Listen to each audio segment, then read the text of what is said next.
விசுவாசம் வரும். இது முடியாது. நீ எவ்வளவுதான் உன்னுடைய காரியமானது, நீ ரட்சிக்கப்பட முடியாது.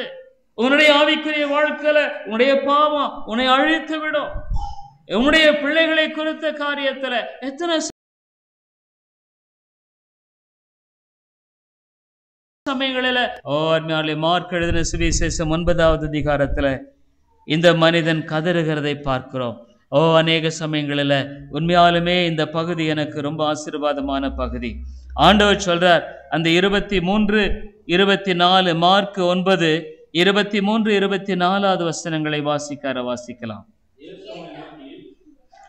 இயேசு அவனை நோக்கி, நீ விசுவாசிக்க கூடுமானால்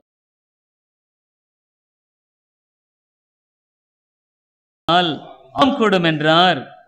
உடனே பிள்ளையின் தகப்பன், விசுவாசிக்கிறேன் ஆண்டவரே, என் அவிசுவாசம் நீங்கும்படி உதவி செய்யும் என்று கண்ணீரோட சத்தமிட்டு சொன்னார். அநேக சமயங்களில் நம்முடைய அவிசுவாசத்தை குறித்து நாம் பரிதபிக்க வேண்டியவர்களாய் காணப்படும். எவ்வளவு சீக்கிரம் அவிசுவாசம் நம்ம பிடிச்சிருது, எவ்வளவு சீக்கிரம். யாரிடத்துல நல்லா இருந்துட்டு இருப்போம், ஒருத்தர் ஏதாவது ஒன்று பேசி நமக்குள்ளாக ஒரு விதமான அவிசுவாசமான காரியத்தை வித்துட்டா அது எவ்வளவு சீக்கிரமே பிடித்துக் கொள்கிறது. பல சமயங்களில் நம்முடைய வாழ்க்கையின் சூழ்நிலைகள் மத்தியில் இது ஆகாது, இது முடியாது, நமக்குள்ளாய் காணப்படுகிற உற்சாகம் வெகு சீக்கிரத்தில் அப்படியே 0 டிகிரியா வந்துடுது, ஒண்ணுமில்லாம போய்விடுகிறது. அருமையானே, ஆனா இந்த மனுஷன் தன்னுடைய அவிசுவாசத்தை கையாளும்படியான காரியத்தை அறிந்திருந்தான். ஆண்டவரே, என்னுடைய அவிசுவாசம் நீங்கும்படியா எனக்கு உதவி செய்யும். அருமையானே, என்னுடைய வாழ்க்கையில தேவன் செய்யக்கூடிய மகத்துவமான காரியங்களை அநேக சமயங்களில் நீ அவிசுவாசத்தினால வெளிப்படுத்துகிறாய். அவிசுவாசமான வார்த்தைகளை நீ அநேக சமயங்களில் பேசுற. நீ பேசுகிறது அநேக சமயங்களில் அநேக குடும்பங்களில், கணவன் மனைவி, பெற்றோர்கள், பிள்ளைகள், உறவுகளில் அவிசுவாசமான விதைகளை நீ விதைத்து கொண்டிருக்கிறாய். ஆமாங்க, நம்ம அறியாம நாம் பிசாசு தான் அவன் களைய விதைக்கிறவா இருக்கிறான். ஆனா நம்ம அநேக சமயங்களில் அவிசுவாசம் என்கிற விதையை விதைக்கிறதுனால அது வளர்ந்து அதனுடைய கசப்பான கனிகளை வெளிப்படுத்துகிறது. நம்ம அதை குறித்து யோசித்து பார்க்கணும். ஆண்டவரே, எனக்குள்ளாக எவ்வளவு அவிசுவாசங்கள் மலிந்து கிடக்கிறது. அப்ப பாருங்க, ஆண்டவர் செய்யும்படியான காரியம் எவ்வளவாக தேவன் தாமே அந்த தகப்பனுடைய மகனுடைய வாழ்க்கையில பெரிதான காரியத்தை செய்கிறார். அவனுடைய அவிசுவாசத்தை அறிக்கை செய்த பின்பாக 25, 26, 27 வாசிக்கலாம். அப்பொழுது ஜனங்கள் கூட்டமாய்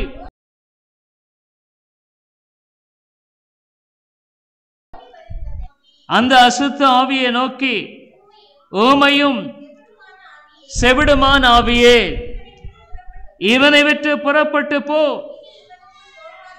இனி இவனுக்குள் போகாது என்று நான் உனக்கு கட்டளையிடுகிறேன் என்று அதை அதட்டினார். அப்பொழுது அது சத்தமிட்டு அவனை மிகவும் அலைக்கழித்து புறப்பட்டு போயிற்று. அவன் செத்து போனான் என்று அநேகர் சொல்லத்தக்கதாக செத்தவன் போல் கிடந்தான். இயேசு அவன் கையை பிடித்து அவனை தூக்கினார். உடனே அவன் எழுந்திருந்தான். செத்தவனை போல அந்த சாத்தான், அநேக ஆண்டுகளாய் அலைக்கழித்த அந்த சாத்தான் அவனை விட்டு போன பொழுது செத்தவனை போலான இயேசுவானவர் தூக்கின உடனே அவன் எழுந்தான் என்று பார்க்கிறோம். அருமையானவர்களே, நம்முடைய வாழ்க்கையில ஒன்று அறிந்து கொள்ள வேண்டும். நம்ம அவிசுவாசமான ஒரு வாழ்க்கையை கொண்டிருக்கிறதை விட்டு ஒழிக்கும்படியாக இந்த வேதம் சொல்லுகிறது. அவிசுவாசமானது ஒரு பெரிய பாவங்க. உன்னுடைய வாழ்க்கையில் அவிசுவாசத்தினால தேவனுடைய எத்தனையோ நன்மைகளை காணக்கூடாதபடிக்குடைய வாழ்க்கையில வாழ்ந்து கொண்டிருக்கிறார். தேவன் இன்றைக்கும் வல்லவராக இருக்கிறார். அவருடைய உன்னதமான காரியங்கள் மாறி போல அந்த வேதத்துல அவர் செய்த உன்னதமான காரியங்களை குறித்து வாசிக்கணும். அவர் செய்த அற்புதங்கள், அவர் செய்த அடையாளங்கள், அவருடைய மகத்துவமான காரியங்களை குறித்து நான் வாசிக்கணும். நம்முடைய நேரம் குறைந்து போயிற்று. மத்தேயு எழுதின சுவிசேஷம் 15வது அதிகாரத்துக்கு வாங்க. இவ்விதமாக ஆண்டவராகிய இயேசு தாமே அந்த சீஷர்களை பார்த்து அவ்விதமாக சொல்லுகிறதை பார்க்கிறோம். எவ்வளவு இருக்குன்னு தான் கேட்டார். அந்த 34வது வசனத்துல, மத்தேயு 15வது அதிகாரம், அதற்கு இயேசு, உங்களிடத்தில் எத்தனை அப்பங்கள் உண்டு என்று கேட்டார். அவர்கள் 7 அப்பங்களும் சில சிறு மீன்களும் உண்டு என்றார்கள். அவர் வேற ஒண்ணுமே சொல்லல. நான் இதை வர்த்திக்க பண்ணுவேன்னு சொல்லல, இதை நான் பெருக பண்ணுவேன்னு சொல்லல. 35, அப்பொழுது அவர் ஜனங்களை தரையில் பந்தி இருக்க கட்டளையிட்டார் என்று பார்க்கிறோம். அருமையானவர்களே, தேவன் ஒருவேளை நினைச்சிருக்கலாம், என்னப்பா ஒண்ணுமில்லாத வனாந்தரத்துல பந்தி எதற்கு? சீஷர்கள் நினைத்திருக்கலாம். ஆனா தேவன் அவருடைய மகத்துவமான வல்லமை விளங்க செய்யும்படியாக விதமாக காண செயல்பட்டார். அருமையானவர்களே, அநேக சமயங்களில் ஒன்று செய், ஆண்டவர் சொன்னார்னா அதை ஏற்றுக்கொள். இது தேவனுடைய வார்த்தை என்பதை ஏற்றுக்கொள். உன்னுடைய சிறிய அறிவு இதை விளங்கிக் கொள்ள முடியாது, என்னுடைய ஞானம் இதை விளங்கிக் கொள்ள முடியாது. ஆனா வேதம் சொல்லுகிறது உண்மையானது.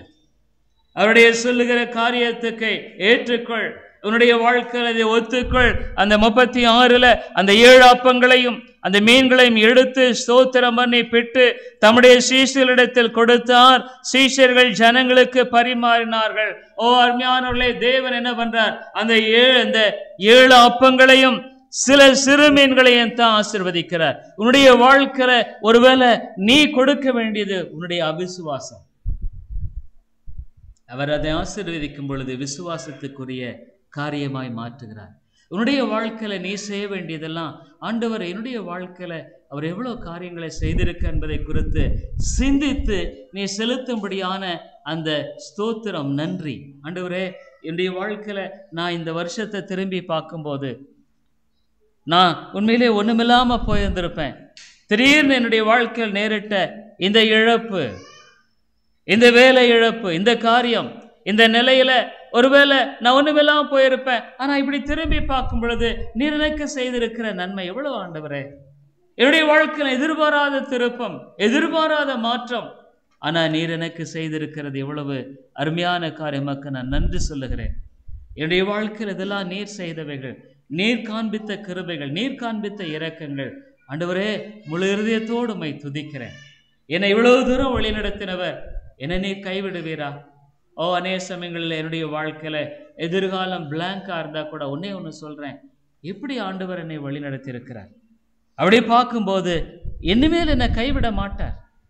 நான் எத்தனையோ சமயங்களில் அநேக சமயங்களில் நான் திரும்பி பார்க்கும் பொழுது இது எப்படித்தான் ஆகுமோ தெரியலையே நினைத்த காரியங்களை இன்னைக்கு ஆண்டவர் ஆச்சரியமாக மாற்றி இருக்கிறார். நம்முடைய வாழ்க்கையில இன்றைக்கும் உதவராக செயல்பட அவர் போதுமான என்பதை மறந்துவிடக்கூடாது. உடைய வாழ்க்கையில இங்கே நாம பார்க்கிறோம், அவர் செய்கிறது எப்பவுமே முழுமையானதுங்க. இங்கே அந்த 36 அவர் 7 அப்பங்களையும் சீஷர்கள் ஜனங்களுக்கு பரிமாறினார்கள். எல்லாரும் சாப்பிட்டு திருப்தி அடைந்தார்கள். ஒருத்தர் கூட வெறுமையாய் போகவில்லை. ஒரு ஆத்துமா கூட அந்த இடத்தை விட்டு உண்மையான விதத்தில் திருப்தியற்ற நிலை போக முடியவில்லை. எல்லாரும் சாப்பிட்டு திருப்தி அடைந்தார்கள். அதோடு கூட எஞ்சிய ஆசீர்வாதங்கள் வைக்கப்பட்டது. மீதியான துணிக்கைகளை 7 கூடை நிறைய எடுத்தார்கள். ஸ்திரீகளும் பிள்ளைகளும் தவிர சாப்பிட்ட புருஷர் 4000 பேராயிருந்தார்கள்.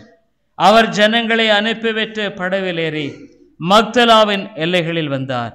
உன்னுடைய வாழ்க்கையில தொடர்ந்து அவர் அற்புதங்களை செய்கிறவர் என்பதை விசுவாசி.